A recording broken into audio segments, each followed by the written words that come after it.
welcome back, welcome. Welcome to the podcast. The podcast. Mm-hmm.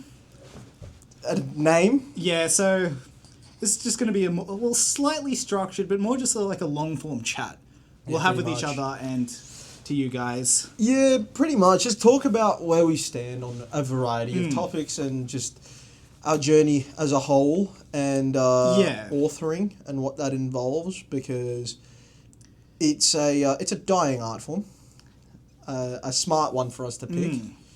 And not one just about writing. Yeah, if we were smart, we would have gone OnlyFans. That's, I mean, you did. I wasn't successful. I don't know, I think you were wildly successful, mate. For a specific demographic. Yeah, very specific. Anyway. Yeah. I'm gonna pull us back in. Yeah. So, let's just start. We are gonna decide a name for this podcast. Oh, God, a name. Are we doing something glow stick related? I think maybe it's not general enough. Yeah, okay. The chatting shit podcast. No, that's I think that one might be taken. I'm sure it is. Yeah, it probably is, to be fair. What's something that's not taken? Probably nothing initially vulgar. Yeah. Just to ensure minimal censorship. I don't know. Let's have a think. I mean, something to do with the series. God send me a better co-host podcast. I mean, I wish, but Nah, that's a good pun. I mean, do you want to? We do have a couple in-world podcasts and such. Do you potentially want to? Oh well, like Dragon's Lair. We have Dragon's Lair, like a bit less podcasty, but we've also got like the Ross Report.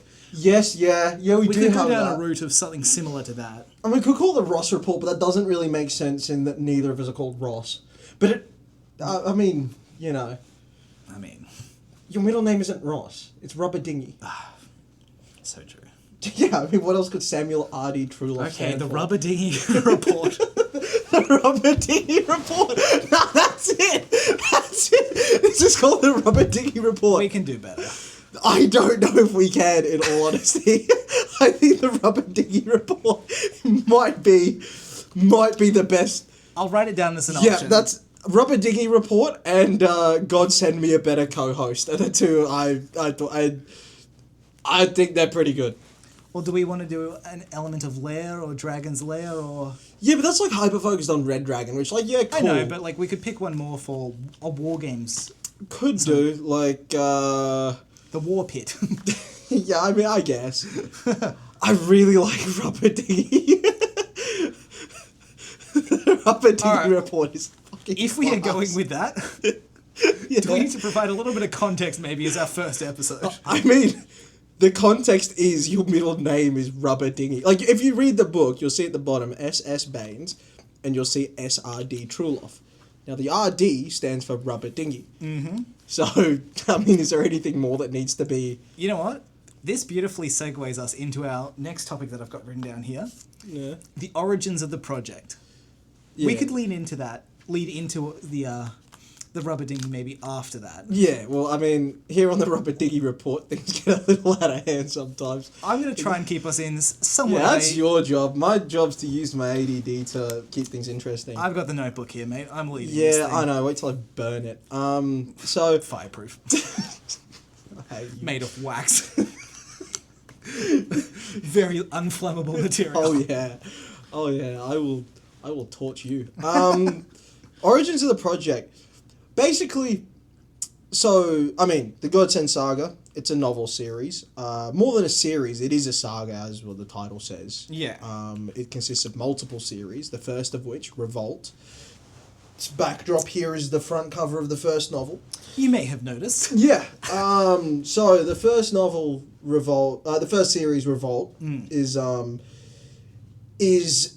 largely focused around the sport of war games, which we came up with, which was the first part of this whole project that I came up with. So what inspired war games for you? So I'm like a big pro wrestling fan, massive one, and MMA as well. I do train myself, and train yourself to watch or Yeah, no, I just vigorously watch. I sit down for lengthy periods of time staring at blank walls just to really program myself into enjoying it. MMA short for mixed media art, right? Yes, no, that's correct. Yeah, cool. Yeah. Actually stands for Mummy, my ass. So of course. Yeah. But yeah, so I'm an avid fan, and also especially around the time, a little less so now, but I was a big anime fan, and we both comic fans. Yes. And I always thought, what about MMA, but with pro wrestling presentation, all the pomp, the circumstance, the entrance, the storylines, and all that sort of a thing. However, with superpowers, that was kind of where we started with War Games. I thought, just as a premise, it was very cool. And then I started like messing around with like character designs and whatnot. I started taking a look at you know, some I think the first one was Alistair that I designed, Alistair End. You'll see him coming up. He's got the ability to control his own bones to form weapons and various other things. I was actually inspired from Kimimaro from Naruto. Very sick character. Keep telling him to watch Naruto. He's still not done it. Where did you get up to? Chunin exam. So the best bit. Yeah. And did you even get to Lee and Gaara? Maybe. How do you mean maybe? It's like the best fight in anime. No, I definitely got past that fight. I got like after that round of fighting, and then that was... Okay, yeah, you've pretty much seen the whole thing then. It doesn't get much better than that. Yeah. I mean, it does. It's a godly series. It's one of the only ones I've ever seen twice. That, Bleach, I think are the only two. Maybe, Berk as well, like the 96-97 one. Not the 2016 one. That was a tragedy. Excuse me, I love sounds. You love clang. There's like the steel pipes you got in the Discord. That's literally the soundtrack of Berserk 2016. Is the steel pipes. Yeah. Have you seen any twice? Have you ever done the rewatches of any series? Oh, do you really usually? I'm a rewatcher. I don't know.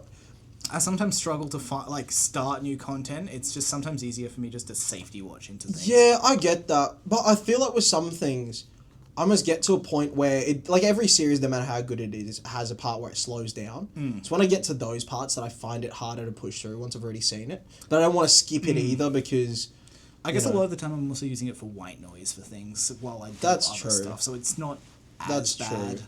Yeah, funnily enough, there's a series that I haven't watched a series in a good while. I kind of lean more away from anime stuff now into real life stuff. It's just, I don't know. Like I was always very adamant against that. But now, like, seeing stuff like some of my favorite series, like The Sopranos, Peaky Blinders, Sons of Anarchy, and a few other ones. And then recently True Detective, I started on that. It's good fun.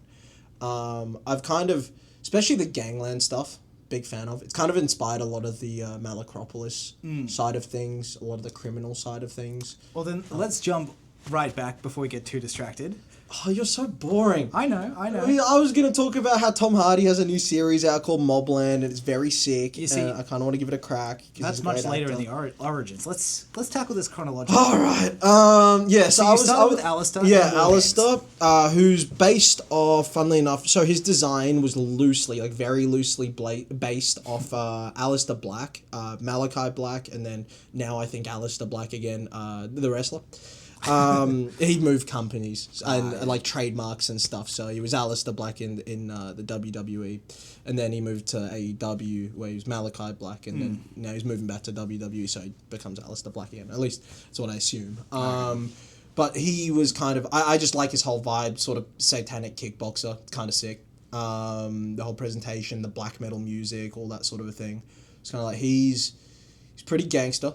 And I was like, I kind of messed around with a character design of his in sort of a more anime setting. And from then, I just kind of came up with more and more characters, and I think months went by where I was just thinking of cool ideas that would work within the world of, War Games and this whole sort of premise that I set up. And it ended up just becoming like this notes app where you just got to scroll to get to the bottom of it, because there was just so many ideas, and then branched off into other ideas revolving around like the same superpowers but in different settings. Like, for example, like the idea of a legitimate war, like you know, a world war style of, you know, like trench warfare and that sort of stuff fought with superpowers, not super fantastical where it's like this big Narnia-esque battle of, you know, superpowers and like you know, like on a, like I'm thinking more like a legitimate political warfare thing, but throw in a few superpowered agents in there and see what that does. The vast minority having superpowered, yeah. So still like a lot of grunt work, almost like an element of Captain America First Avenger type vibe, where it's like you're throwing him in there with regular people, and yes, he can take down a bunch and stuff, but there's more, like, there's bigger political elements at play, which are just as important as the superpowered elements. And then after a while, it all just became linked, and this giant sort of saga, for lack of a better word, where I was like, well, you know, this idea for this story could be linked to this one from over here, and, you know, this one from later down the line. I ended up, like, making a chronological thing. And then it was about that time... No, I already knew you by that point, I think. Because that would have been around 20... I started coming up with ideas around 2019. 2020, I was doing a lot of drawings and ideas and whatnot.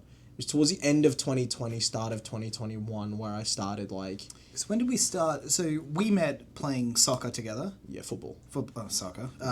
Stop it, mate. The wonderful University of Queensland. Oh, yeah, baby. Just before I became a dropout. When was that? When did we start playing that together? Well, 2019, I was doing engineering and stuff. I started playing with Will. Yeah. In that, but we were in a different team. Yeah, okay. And then there was the whole stay inside part of life. Surely we were playing together before that, though. Were we? I don't think we were. Like we were.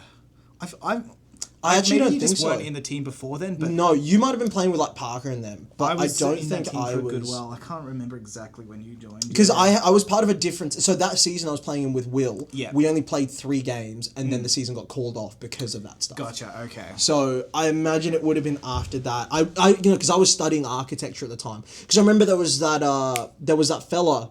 like Asian Canadian fella that was in my architecture degree. We played against him. Okay, yeah. And I remember telling all the boys on the team about him, like, let's put 2 feet through him. I didn't like the cohort. They were pretentious. Yeah, uni wasn't for me, really. I wasn't a fan of it. Much prefer writing books. I've just seen your notes that we've actually called this the Rubber Dinghy Report, and oh my god, it's beautiful. It's so good. A work in progress, Tale. It's so good.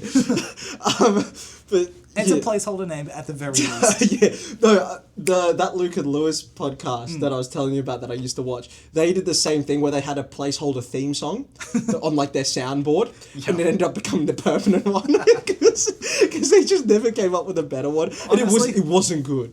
The fact that I'm holding this kind of seems almost like a report, right? It's you're Sadie Ross because you're a bitch. I'm a rubber dinghy.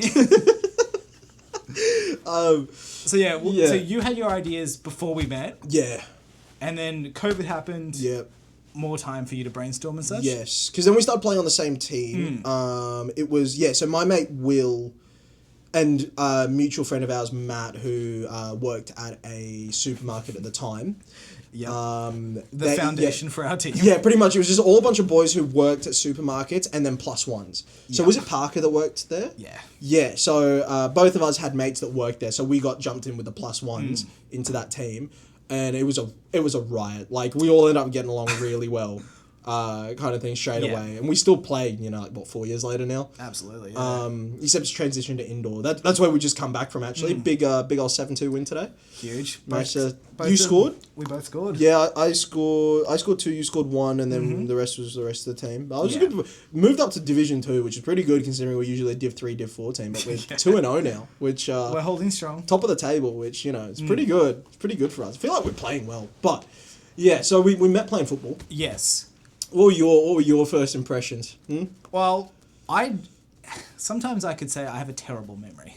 You do. It's woeful. So I don't remember too much of our interactions before we had like that 2-hour chat after the final. Okay. Was that the one where we were talking about the X-Men movies? We were talking comics. I know stuff, that. Yeah. But I remember because we were talking. You were talking about how much you thoroughly enjoyed like First Class and all those sorts of that generation of the new X-Men movies. Yeah, the new ones. Yeah. Yeah. But that was what we. It was probably after like a year of us knowing each other that we properly had a good conversation. Yeah, I'd say about that. We always got along decently well, especially when I was playing at left back at the time. That was good fun because it was like me, you, and then whoever we had at the other side. Big Matt.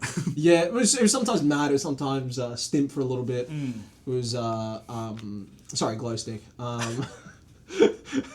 Cut that. He's not gonna watch this. There's always a chance. You never know. If he does, I mean, what's done is done. It's not being changed. Hey, no drugs on the show. Yeah. So, we were playing for a year. We got along, and then after a final, I don't know what happened, but we just ended up. We started chatting. Was it at Zorro's place? No, it was in the stands. As the next final was playing. But it was that same season. I didn't go to Zorro's place for that event thing. Oh, you didn't go? Nah. Why wouldn't you? You were one of his best men. Why wouldn't you go of all people? I think I was busy at the time, unfortunately. But yeah. Yeah, I know. But yeah, so it was... Yeah. We finished a final, a loss. Yeah. We're known for those. Yeah, was that the one where you got red carded? No, I think that was later on. Okay. I mean, I've had a number of red cards, but I don't think I got one that game. Yeah. That was the game where Parker got injured. That was before because the 7-a-side was when I started getting... Like, when we went on the AstroTurf fields. No, but it was before that. It was 11-a-side where you got the red card. Where we were up 1-0, and then you got red carded, and got one out to 10 men, and then... That was one of the two finals. It's been woeful, mate. But Sam's a red card magnet. He's unintentionally. He flies in with tackles. Yeah, it's unintentional, but you still do crunch people. I'm just sorry people get in the way. Well, I feel like I've injured more people. I've injured that one guy where I need him in the leg. Over lifetime? No, not over lifetime. Definitely you. Recently, probably you. Yeah, that's probably the case. I don't even tackle, really. I just kind of stick a foot out. The ball hits it. That's why I'm a striker. Yeah. Anyway, so we had this long chat talking about comics and stuff, because I've grown up reading books and then went into comic books. Wasn't super into manga or anime at that point. Yeah. I've watched a couple, but not enough. And then... That was when I was I wasn't at the peak of it, like it was kind of a bit after that, but I was still kind of into anime. Like most of the shows or movies that I was watching were animated, I would say, at the time. So I was meant to go straight home afterwards to my wonderful partner, but she was surprised when I called her 3 hours later after not showing up. Yeah. And then we started the movie nights, right? Yeah, we started just hanging out more, doing arcade movies. Well, it was more just like going to point and laugh at Marvel movies. Yeah. Was pretty much it. We just see a new Marvel movie, so I was like, you ready? Yeah. time to, it's... buckle in and make some jokes. Yeah, pretty much. It was just us spending more time trying to make each other laugh in reference to what was going on screen than actually paying attention. Yeah. Just like, was it Black Panther 2 that we watched together? We watched a couple together. I think I remember that one, because it was Namor, right? Yeah. Did we watch that one together, didn't we? The Midnight Angel was... That was hilarious. No, the whole Namor thing, though, just in general. Because he's one of your favourite characters. Yeah, I do really like Namor. Him and Black Panther, their rivalry, especially like through Secret Wars and stuff, the good one, not the one they're about to make, in the comics was impeccable. Some of my favourite scenes ever. Would you say Namor's your favourite, or I don't know, like... I've got a very limited... So, in terms of comics, I read a lot when I was a kid. Yeah. As I got older, the comic book reading that I did was very much within series. So, like, I went start to finish. So, I did, like, all of World Breaker Hulk, like, Planet Hulk, that whole thing. I did... Series, yeah, really good. I did all of Secret Wars from, like, the 80s one through to the Avengers and New Avengers series. And then, I think Hickman's did that. And then did all that. And then I did Secret Invasion as well. So I did, like, a lot of storylines start to finish. And I think the one that connected with me the most was Secret Wars. Then, like, the Avengers and New Avengers. Those were really, really good. So coming out of those... I mean, Spidey's always going to be, like, since I was a kid. Yeah. That's always going to be a go-to. Of course. It's hard to go past it. Yeah, especially Marvel. Across everything, it's got to be Batman. Just because... There's rarely you'll find a dude that doesn't think Batman's, like, one of the coolest, if not the coolest. I mean, I know Green Lantern's your guy, but, like, tell me Batman isn't in, like, your top 5. I actually don't know if he is. Really? Yeah. Maybe of DC, yes. Of everything? Of everything, Batman's my number 1. If we're just including, like, comics, it depends what we class, because I've got to have The Crow in my top 5. Like, genuinely, like, I really like The Crow. We ignore anything that's happened in the past 5 years, but the Crow was really good. But Batman is at the top of the list. But then Spider-Man, I'm a fan of Shang-Chi in the comics. I mean, I love martial arts, so it's cool to see someone like that. Starbrand was a very limited character, but very cool. Honestly, Gore the God Butcher's up there. I know, yeah, Thor 4, but... Justice, what do you mean? That was a masterpiece. But Thor 4, like, Thor 4 aside, Gore the God Butcher is an impeccable character. Like, really, really cool. I think... Yeah, outside of their, like, Marvel, that's pretty much my top few. There's definitely some I'm missing. I mean, I do really enjoy Hulk, just because big guy bashes stuff. Also a bit of schizophrenia. Yeah. Oh, speaking of schizophrenia, Sentry. I actually really like Sentry. Like, the whole Void dichotomy between, Sentry and Void, that whole thing, I think that's really fun as well. Marvel, you're more DC though, aren't you? I'm more DC. But who would you out of Marvel? It's definitely Spider-Man is one for me. To me, the reason why Spider-Man and Batman take the cake is also because of their rogues galleries. They've got the best villains for me. Fair. I think Spider-Man's just got my favourite storylines with him. I'm a big fan of Ends of the Earth and stuff that happened with the Into Superior Spider-Man. And then surprisingly, I do quite like Iron Man in the comics. Yeah, no, I do as well. Yeah. I've very much enjoyed the storylines with him in, like, the Mandarin and the rings and all that sort of stuff. Yeah, again, another one that was stuff. Spoiled. I mean, the 10 Bangles of Justice or whatever it was. That was perfect.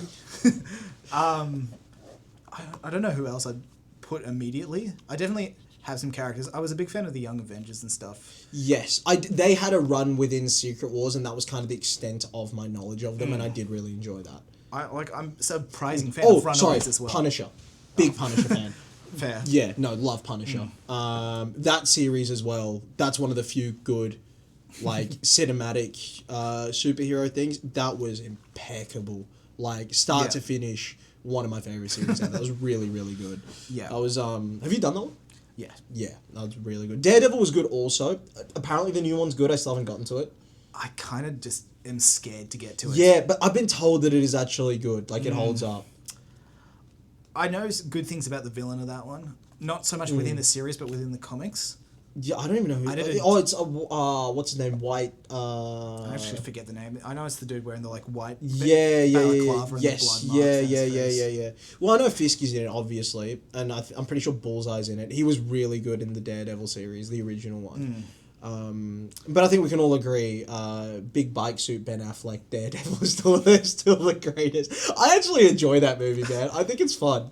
I actually haven't watched it, but I've been meaning to. Really? Yes, it's on my list, I promise. It's actually really fun. I think you'd like it. I would love it. Considering your favourite movie is, like, Power Rangers and Magic Mike, I think... Okay, you can't be talking shit on Magic Mike. That movie's just a class movie. Again, so what if there's a penis pump involved? It's a story. It's just a love story. And we go from a love story to a boys' trip. Like... yeah, it's basically the in-betweeners, but... Stripping. Nah, big up Channing Tatum. Big fan. Yeah, you are a big fan of Channing Tatum. He's alright. He's funny in some stuff. He's still got the most iconic line in cinema history. I'm trying to think of another one than the one you want me to say. No, but you can't, because it is. I don't care if it still holds up. I will still giggle if I hear it. Yes, my name Jeff. It's funny. It just is funny. What about the My Name Jeff podcast? Honestly, surely that's taken. Yeah, it probably is. Anyway, let's keep going then. So we talked about comics, then we started hanging out more, watching the Marvel movies and stuff. And then I was kind of like, I think originally the Godsend Saga was meant to be a manga project. Because I can draw decently well. Originally I did employ artists for it. They were useless. And paid way too much. And I'm like, I can draw better. And I did draw better. So I wrote, I did a whole 400-page first volume, which covers pretty much 75% of the book one. I'd say it's in terms of chronology, I'd say 80 to 85. Actually, there's if I had to go every detail included, it's probably 50 to 60%. Because there's technically some book 2 stuff in there as well, from what you got up to online. Yes. Not so much on your physical book. No, no. I'd started on book 2. Yeah, I was 3 chapters deep. But a lot's changed since then as well. Yeah, it only covers about 50%. Nowadays, I just kind of think of it as a pilot, a kind of proof of concept of the story. And it was, it was really fun to do. And the problem is just with the amount of books that we've got planned, it just wasn't feasible. But yeah, originally I got you on board to kind of have a read through it and just kind of give me your feedback and tell me what you thought and all that sort of a thing. And I was excited to read something else, so yeah. And then after that, I think I was kind of do you want to help me plan stuff? Yeah. We started just talking about planning it, and then it evolved into us planning a book. Yeah. Or a series of books, I feel like it was you that suggested, or at the very least gave me the idea to switch across to first light novels and then just novels full stop. Yeah. It started initially towards the light novel, and then we very quickly shifted towards the novel. Yeah, just because the light novel is too boxed in. We just felt the quality of our story was enough for the novel as well, and the quantity. Definitely, yeah. I do want to keep the light novel aspect of quick releases and many releases. And they do sell really well. Light novels do really well.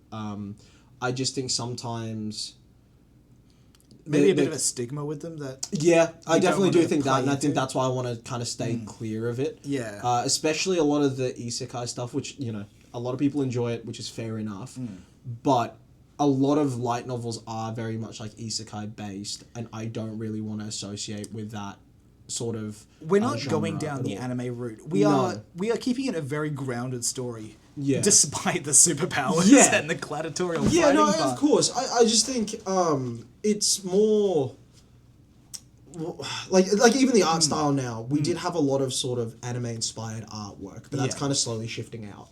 And as you can see. Yeah, I mean this is very much just classical art.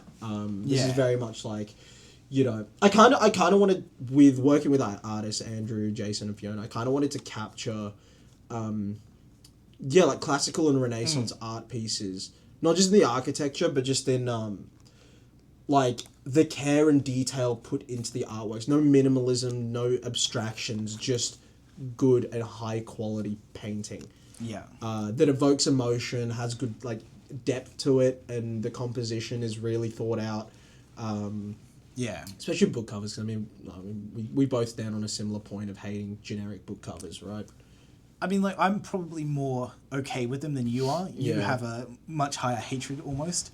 I just really don't like when someone has a creative project that they don't go all the way in seeing that everything is as good as it can be, / everything has the highest level of care that they could give it. Let's talk about pros. Oh, shut up. I'm talking about the actual creative side of things, you know what I mean? I don't disagree. It's it's a selling point as well as just our own the pride in the project we have for this. 100%.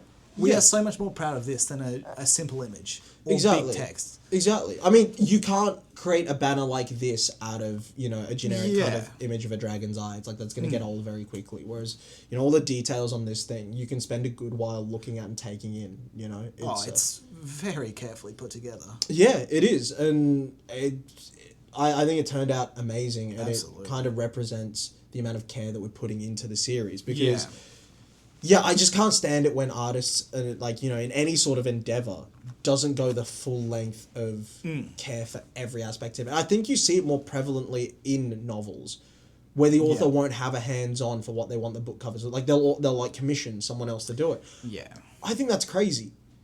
We've very much had a handle on the process the whole way through. We've been very actively involved. Big thanks to the artists for actually being 100%. Obviously using artists is great, but it's more I don't understand being like giving someone a story and telling them to create a book cover for it, or doing something kind of generic. Like, why wouldn't you want a window into your world that you've created from? So much more immersive. Yeah. Even just from just you look and you're like, oh, this is obviously what the world looks like. Yes, it makes sense. Exactly, and I think. Yeah, it just doesn't make sense to me when you wouldn't want that level of care. It's like, I don't know, like anything that we do, right? Like, say we're going to go forward, I think, hopefully in the coming months or year, we want to do the whole 3D printing job, right? Yeah. You know, like 3D printing. When time permits. When time permits. I think that the time thing will start to get a little easier once we get used to the conventions and whatnot.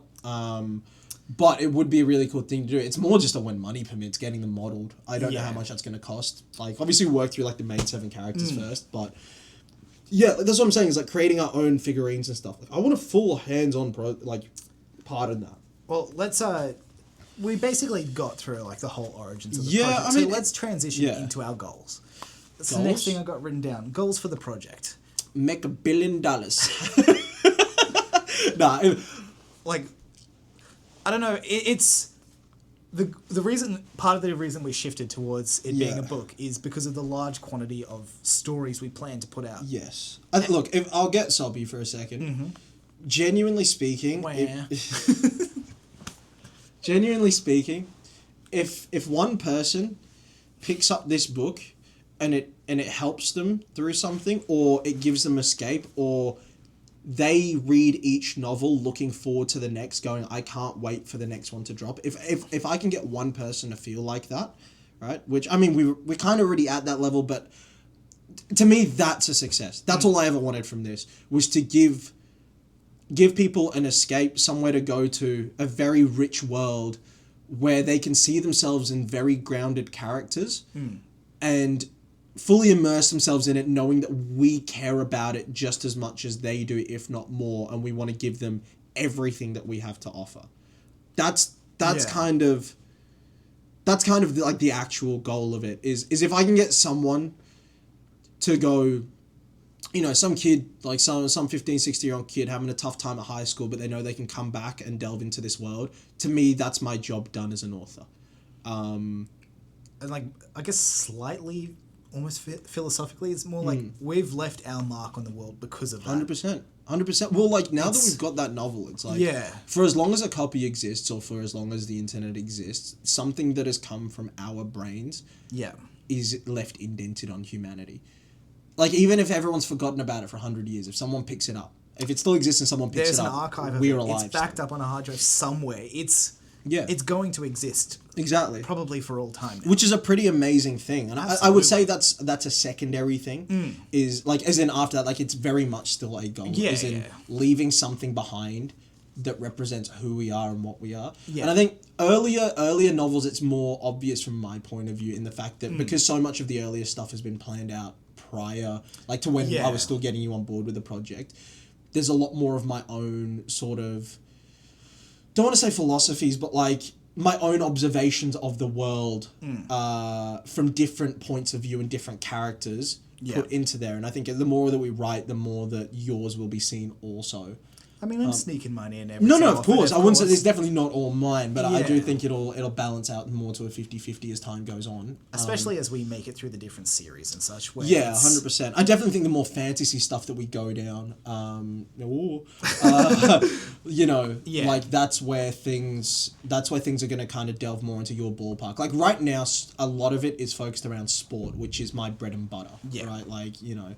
I grew up playing tennis to a very high level. I then, switched across to Muay Thai, which I've trained pretty relentlessly. And then I play like a whole bunch of sports. So like I understand what it's like to go out there to compete, the lead up, everything around it, like to get in the mind of someone that is about to step out there and do that sort of thing. Like I understand that very much. Which brings that very grounded like feel into our novels. It's you have the unique perspective that a lot of people don't have. Exactly. And we can write it properly because of that. Well, the difference is like I really enjoyed things like the tune-in exams from Naruto, or like the tournament from Yu Yu Hakusho, which is a throwback, great series, or like some of the other tournament-based things in fiction, and where powers are involved. And I always thought they relied too heavily on the powers and the fantastical elements I wanted to know more about the psychology as well. Yes. I wanted the fights to feel real. I wanted, like, you know, it's little details such as what they're eating in preparation, the sort of training they're doing, like, you know, the contract that they signed going into it, the money that they're making if they win, if they lose, what's on the line. You know, if it's a sport, it just, they are competing with supernatural abilities, with godsends. It's the camaraderies, the rivalries. Exactly. You know, it's relationships with those not in the sport as well. 100%. What it's like to achieve that sort of fame. Yeah. You know, like, what it's like to be part of a team, but not just like a team, like an empire. Yeah. Like, you know, like a sporting empire. Like, you know, for example, it's like, you know, if you're a football player playing for Barcelona or Manchester United, no, I'm a Man United fan, I'll leave them out, we suck. But, you know, if you played for Barcelona, Real Madrid, something like that, what it feels like to be a player for them, to be considered sort of an immortal, especially sort of the younger players that come through, what it'd be like from their perspective, you know, having the whole world at your feet at 18, 19 years old, being one of the best at your sport, the sort of pressure that involves. And, you know, having all eyes on you, treating you as this adult, but you're still barely out of, you know, teenage years. And legacy as well. That's something we touch on heavily. Yeah, 100%. Because legacy is an important thing. Yeah. You know, it is about what you leave behind. Yeah. You know, what these characters leave behind. And I think destiny as well is that is a huge one. But in a more grounded way. It's not prophecies. It's not, you know, it's not like... It hasn't been foretold that these characters will beat everyone. No, not at all. But it's more... how these characters see their own destinies and the direction that they're going to take to get it. It's like, you know, you got one character that might let himself be guided towards it. You might have one person that wants to fight against it and what they perceive as their destiny. Yeah. Then you got another one that might want to shove everyone out of the way so that they can chase it down. You know, there's different ways of taking it. We have so many different perspectives of 100%. destiny, and I mean, there has to be. Yeah. Everyone has their own perspective on destiny. 100%. It's just their way of dealing with it, and especially through a sport like that, you know, and a younger mind, you know, someone who's just out of their teenage years or in the last years of that. Yeah. Their mind isn't fully developed yet. And, like, let's be honest, it tends to be with fighting that you don't see as much of, like, the academic mind maybe as other things. So that's another element. That not all of them are going to be geniuses. Yeah. Like, there might be... I mean, we can talk pretty candidly about this. Like, one of our main characters, Allegius Kyoko. Yeah. A prodigy within the sport and a genius when it comes to, like, his fight IQ. But he's not the smartest guy. Not the smartest, but he is incredibly athletically gifted and just has that sport IQ. Yeah, he's got a really high fight IQ. And again, he's not dumb, but he's not, like... a super genius off, like, you know, outside the arena. He's just passing in school. Yeah. You know, but yeah, that's, like, certainly, like, that's a theme that we want to explore. But I think grounded characters is very much like a, you know, is something that I want to make sure we always hold on to no matter how fantastical the story gets. Absolutely. You know, like, you want to be able to relate to them and feel them. Like, you know... Well, as an audience member, you need to be able to, like, understand a character to understand a world. Yeah. I mean... Like, our book is being told, like, not straight through the characters, but it relies on the characters' perspectives to be able to tell the story. Yes. And like, but actually understanding those characters well and their motives, but also... what it's like to be in that position. Like, for example, right, you know, I have never myself partaken in such activities, but I genuinely haven't. I'm straight edge. But what activities are you talking about? Well, I mean, we've got certain characters that are delving into, say, substance abuse, right? And in a very, I mean, I want to say emotionally gripping way, right? And in a very real way. Because I might not have, but I've certainly come into contact with people that have struggled with that sort of thing before and talk with them very openly about it to try and understand it, like prior to becoming an author, right? And it's one of those things where it needs to be dealt with care. In the same way that I really hate it when authors write sports but don't know anything about sports, or fight scenes without knowing anything about how to fight. Yeah. To me, it relates to everything. Like, again, dealing with something like addiction, substance abuse, that sort of a thing, I do believe that... Like, that's something that is prevalent in, like, wrestling as such. Yeah. Like, you would have seen that as you... 100%. Yeah. You know, it's substance abuse, like, at varying levels, is a very real thing. And if we're writing a very grounded story, it's like it's something that needs to be... you know, if a character's struggling with that, it can't be something that's A, brushed over, or B, made light of, or C, the journey is one that can be quickly discarded of. No. Because I might not have delved into that sort of a thing, but I know for a fact, the reason I've stayed away is I do have a very addictive personality. Yeah. Right? So, like, I know what it's like to never really be free of something. Like, you've always got that sort of thing there. And kind of using that and the people that I've talked to who have struggled with you know, substances of a higher caliber, higher degree, it's like, that's what, you know, to me, I needed to do that research, those conversations in order to, like, you know, be able to write about it properly in the same way that I could about sports or about, you know, a variety of other things, you know? Yeah. Yeah. Like, we aren't planning to have this series just be, like, a straightforward, this is the linear path. No. We want to branch out and touch 100%. On subjects we may not even be... We're not experts in, but we want to... Like, we will become experts in to, like, write it. Yeah, you have to be. To do it justice, you have to be. You know? And yes, there may be times where you're not, right? Because, you know, for example, like when I was writing certain stuff to do with computer coding and stuff, I delved in as much as I could. Yes. But to me, then it's about writing in such a way where expertise is assumed in goodwill on behalf of the reader. Yeah. Because everything that has been written was competent. So the reader can kind of link A to B without you needing to delve into the full details of it. Yeah. You know, it's a classic thing of just saying, you know, like the 90s kind of trope of I'm hacking in. And, like I'm hacking in and I'm doing pressing this. the keys. And it's like, no. Like, right? That's not how any of it sort of goes, right? But, like, you know, in writing something similar to that, it's like understanding enough where I can give the premise of what's going on and what the character's trying to do without necessarily providing all of the technical details, so to speak. Plus, that wouldn't be engaging to readers. No, not at all. Sometimes it can be. Sometimes little bits of details can be, because I do believe in, without straying too far from the story, giving small groups of people little things that excite them.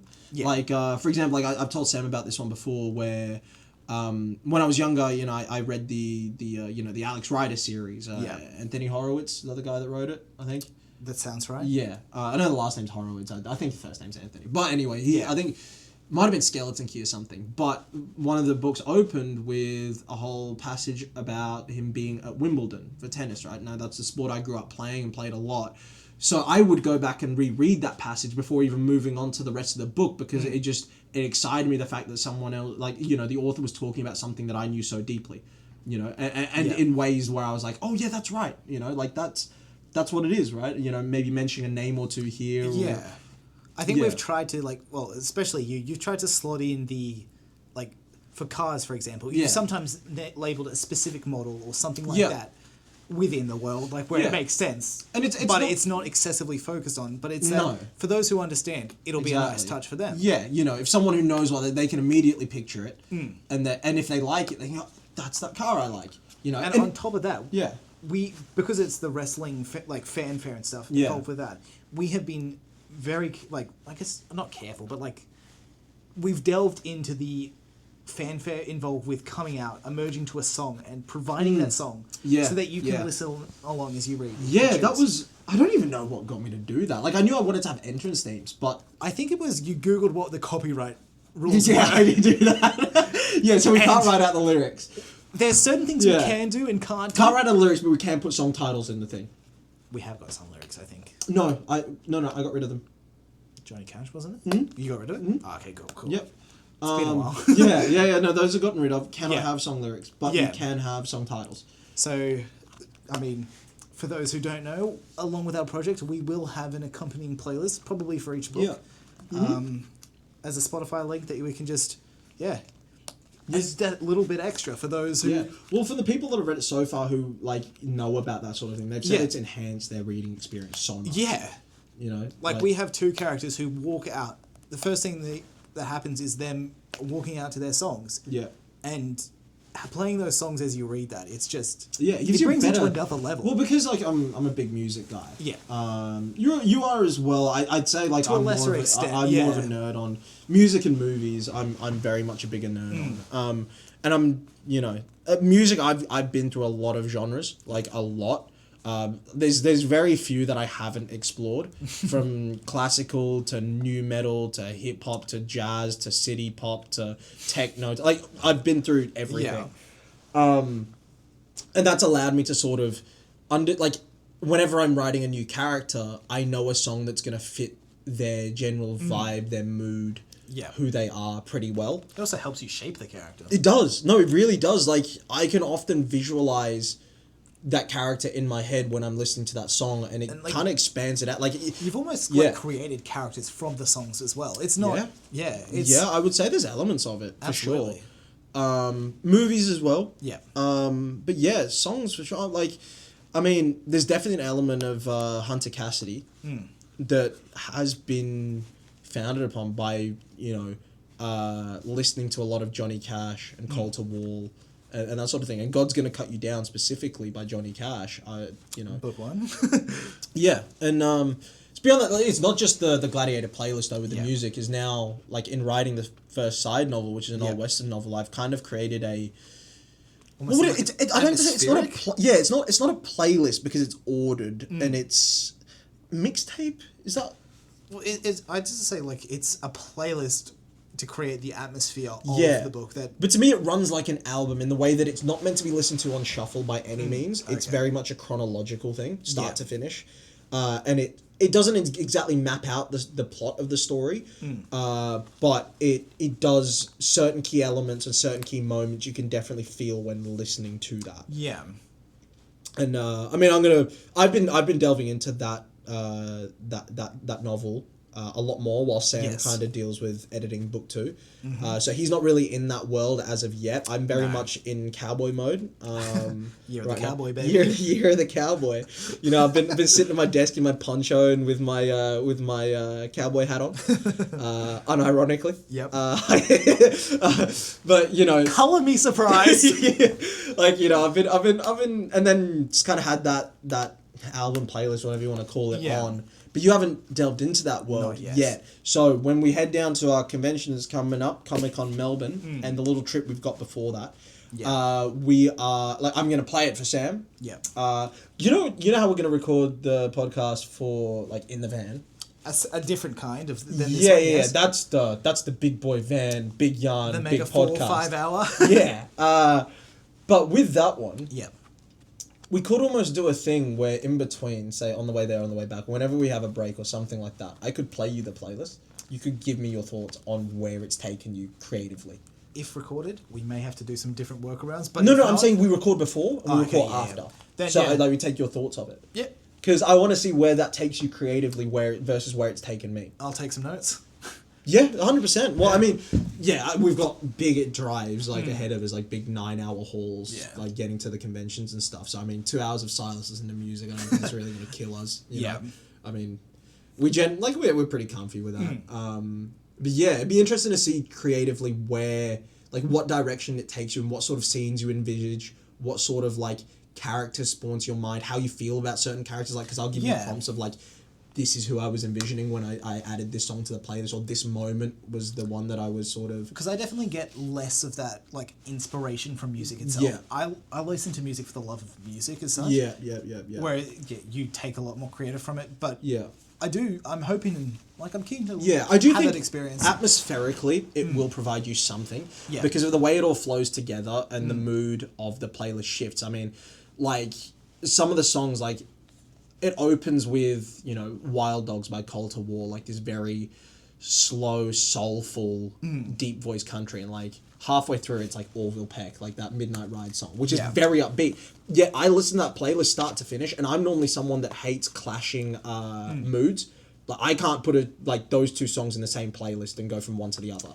I mean, that's kind of how the novel's going to work. There's going to be a change in emotions. It's going to be a roller coaster. That's what I'm saying. But I listened to that playlist start to finish, and I didn't have to pause or whatever at any point. Yeah. I didn't at any point feel like one song didn't lead on to the other. Okay. Is what I'm saying. So it very, like, there is some very slow, soulful stuff, and it's a very fast paced, like, I will report back once I have done this listen and confirm these musings. yeah. It'll be interesting, because you're not as much of a country guy per se. No. I've got you onto Orville Peck.